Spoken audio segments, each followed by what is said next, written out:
Hello, welcome to Tarot with Tanya. This is 7 cards for 7 days, and we are looking at the week of Monday, April 7th to Sunday, April 13th in 2025.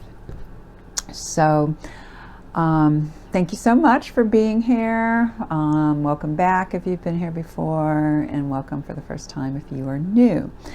I will talk a little bit about the astrology for this week and some specifics, some generalizations, and then we'll look at the cards. I'm using the Gustav Klimt deck again this week, and then we'll finish with an Enchanted Blossoms Oracle card. Please, as always, take everything through your own intuitive filter. Hopefully, in part, you're working on developing that intuition in this age of deep fakes and lots of disinformation and so forth. I think that skill of using intuition to help us navigate will become more and more important.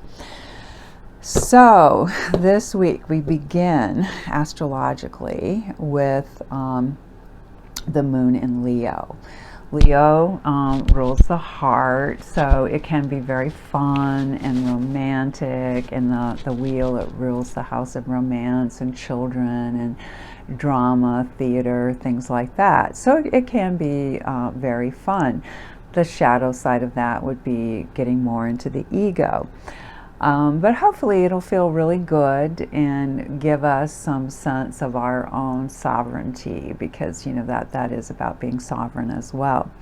And then of course we'll move into the moon in Virgo by Tuesday, and that's our Leo's fire, Virgo's earth, and we get much more grounded and practical,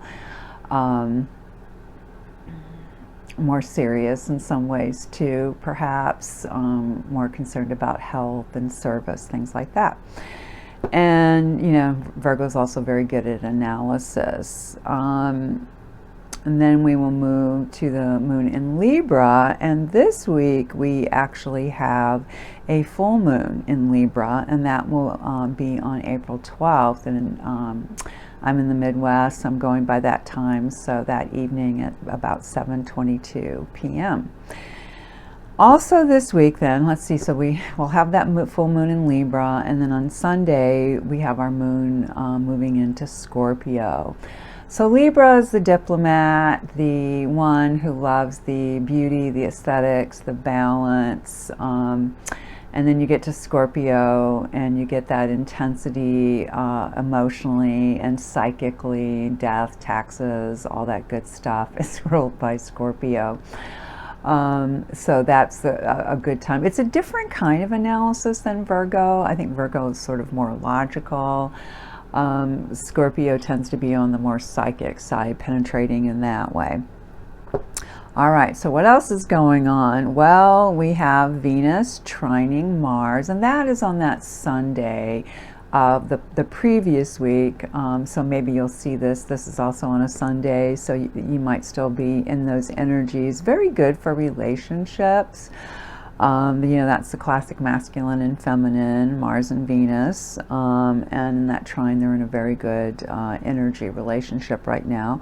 And we have Jupiter aspecting with the Sun in this way too, where there could be a lot of good feeling energy. Jupiter expands, the Sun is very expressive, both of them are, so it could raise our level of confidence. And these are tough times in many ways, so hopefully that can give us a little bit more confidence in the direction that we are moving.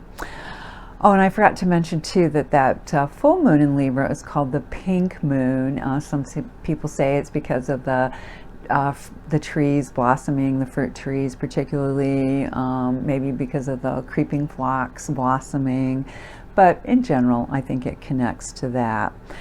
So also big stuff this week, we have Mercury turning direct on Monday. And, you know, that's a good thing. I mean, it's going to go through its shadow period, so that means the time it takes to get back to where it was when it turned direct. And it could feel slow, and especially because later in the week, just right at that full moon, we also will have Venus turning direct. And, you know, they're both in Pisces. This is this pileup of planets in Pisces. You know, not too long ago, we had the moon there. Obviously that moved, and then, you know, it moves very quickly. And then we have the North Node there. We have Neptune just having gotten out of Aries, and we still have Saturn there, the North Node. So there's been a lot of that kind of Pisces slower energy. You know, it's the last house, the endings of things are melding together, the collective unconscious, and then things moving to Aries. So, you know, we've been on this kind of back and forth, interior, exterior. Some people see it as a kind of decay and regeneration energy as well. And, you know, we have the sun in Aries, so that's fueling some of this too. So again, it might feel a bit slow, like you're wanting to get moving, but we're not quite there yet, because these planets will take a little bit to kind of pick up their momentum again, those two personal planets. And then hopefully we'll feel more like we can move forward. And for me, I'm feeling it as a gardener. I'm just so eager to get things planted, but it's been a fairly cold spring. Warm days here and there, but I feel that slowness. And we'll go back to T.S. Eliot's, you know, April is the cruelest month. I've always thought that that was that moving forward with the sun, still a little cold, back and forth, of course, depending on where you are in the world and the climate. All right, so I think that's pretty much it. Oh, we do still have Mars in Cancer, and it's making a nice aspect to those planets in Pisces. So, you know, Mars is our energy, that will to move forward, to protect ourselves, go into combat if we need to. But in Cancer, it's more mellow. It's not its happiest place, but it slows it down, and it puts that focus on home, family, our well-being domestically. And obviously, you know, in the U.S., we've got a real tussle going on with that, to put it mildly. All right, so again, that's our week astrologically. For the cards, on Monday, we start with the Knave of Wands. So our fire energy is right there. Knaves in this deck are like pages in other decks. Some call them princesses. But it's the first in a suite of the royal or people cards. So this can bring in some hot information, some passionate, creative energy. I think it's a great card for the moon being in Leo Monday. So, you know, let your creative juices flow. The only thing is try not to be impetuous or impatient. On Tuesday, we have moved to an energy of air. Intellectual thinking, verbal energy, thoughts, and this one is about rest generally. And she looks sleepy, right? Got the hands folded to make a pillow, even though she's upright. Often in this card, in various decks, you will see like a knight or some figure reclined, maybe three swords around, one across the body. But there's a sense of repose, resting the mind, taking a break. And then and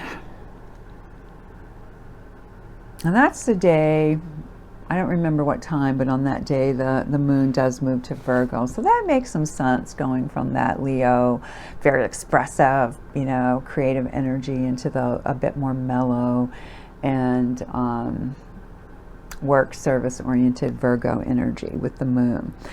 We return to the Wands. We stay with the number 4 on Wednesday. And the 4 of Wands, I mean, here you have, you know, what seems to be a mother and child. Very often you'll see a kind of, I always think of it as a wedding arch or a celebratory sort of arch, that there's something, a structure that's been made that looks like a portal, something that you walk through, and even though the ground might be similar on this side as it is to the other side, there's something symbolic about walking through that. So, this is our over the hump day, as we say, Wednesday in the States, and it could be a kind of energy of moving into another perspective, feeling a new kind of energy. And a lot of people are saying they're feeling a new energy since Neptune moved from Pisces, went to that world point, the end of the signs, the beginning, from the end of Pisces to the beginning of Aries, and that there can be an energy that comes with that is sort of a spiritual warrior kind of energy. I think I remember one astrologer saying that when Neptune was in Aries, the Red Cross was formed. So, you can see that gets very connected to wars, disasters, but it gives aid as well. All right, so when we come to our Thursdays, now we've moved into a different kind of energy with the cups. In this deck, they're called the chalices. And we have a woman, I mean, to me, she looks so European, of that era of Klimt, early in the 20th century, perhaps sitting at some sort of cafe, maybe having a glass of wine. Thinking, well, I don't want to say thinking, it's not a thinking energy, it's a feeling energy, feeling possibilities. And sometimes this card has a call to leave, to walk away from a situation. And there can be a kind of rebirth. Certainly the Wildwood deck has that energy. I think they call it rebirth. So what can be let go, what can be sacrificed, which can be a strength, because it's connected to the Strength card, in walking away. What can be left that will make you feel better? And, a kind of renewal connected to that. When we get to Friday, we're still with that energy of water or chalices here. And this one is the Two of Cups. And for me, some people say the Ace of Cups is love. And I think of that one as self-love. But I think of this one as shared love. And of course here you have two figures in embrace. They seem very, very connected. They're naked. And, I think that's much more symbolic than it is in any sense literal. It's the bonding that happens. It's a kind of emotional lovemaking, and it, in a more in a non-romantic sense. It can be contracts, agreements, things that you set up with other people. So you just want to be mindful of what those are, because it's going to be emotional to some degree. Use your intuition, again, your psychic ability. That's connected to the Priestess because it's a 2. All right, Saturday, and I believe we had this last Saturday. I'm almost positive we did, the Ace of Swords. So we're back to that mental energy. We had that on Tuesday. And here, it is the clarity, the seeing something in a new way, getting a new idea, a new understanding, cutting through the crap. I think I talked last time about that. I think it's a bay laurel wreath, and that there is a victory in understanding and insight. May not be a happy insight, but it is the truth. And I think this card is very much seeking the truth. We just don't want to be too cutting with that. That would be the shadow side. And then last but not least, we have the 8 of Wands. So we're back to where we began with the Wands energy, the fire, the instinct, the hair standing up on the arm or the back of the neck. And I love the 8 of Wands. I mean, it's kind of an interesting choice here. You just have 3 women, but of course you do get the 8 Wands. And this can have a very amorous kind of energy to it, a seeking of a partner. Sometimes you'll see like a little Cupid sending out arrows. That sort of energy, a very creative energy, again connected to, in many decks, 8 strength, that kind of power that we get from knowing ourselves and accepting ourselves, you know, the good, bad, ugly, all of who we are, so holistic. And from that, I'm going to use that word confidence again, that, you know, 8 is the infinity, right? I mean, it's turned this way, but when we turn it sideways, we get infinity. So it's like a whole system, and that energy emanates from that and goes out and is expressive. So at this point, remember, we'll be in our Scorpio moon, which can be very confident too. All right, so in general, we didn't have any majors this week. They're all minors. That might be a good thing. We had one, I believe, yeah, just the one royal card, and then we hit water and fire and air in particular, nothing very grounded. And you know what? That absolutely fits with the astrology. I think at this point, I'm not going to say this with total confidence, but I believe about the only thing that's in an earth sign right now. I mean, the moon moves through them quickly, and we will have that Virgo moon this week. But essentially, it's just Uranus in Taurus. And Uranus is already, you know, the lightning bolt planet, the thing that can shake stuff up. No, it's going to be more grounded in Taurus, and, you know, it won't be all that long, and it's going to be moving into Gemini, and that'll be a different kind of energy. All right, so overall, try to stay balanced during the week and look for those moments to ground when you're going through inspirational, through the wands, mental through the swords, and emotional or psychic through the water. All right, so the card we got from the Enchanted Blossoms, which is always a pairing of a butterfly or moth with a flower, this week is Magnificence. So here you have the bird of paradise flower and the common mother of pearl butterfly. So also known as the crane flower, birds of paradise are one of the most unique and magnificent plants grown in gardens today. Initially from South Africa, they spread to Europe in the late 1700s and have since been cultivated around the world. Yeah, those are not going to grow here in the Midwest, certainly not outside, but, you know, maybe inside. They do very well in sunny, warm weather, and their dense, bushy base and tall flower heads mean they can be used as an ornamental centerpiece as well as ground cover.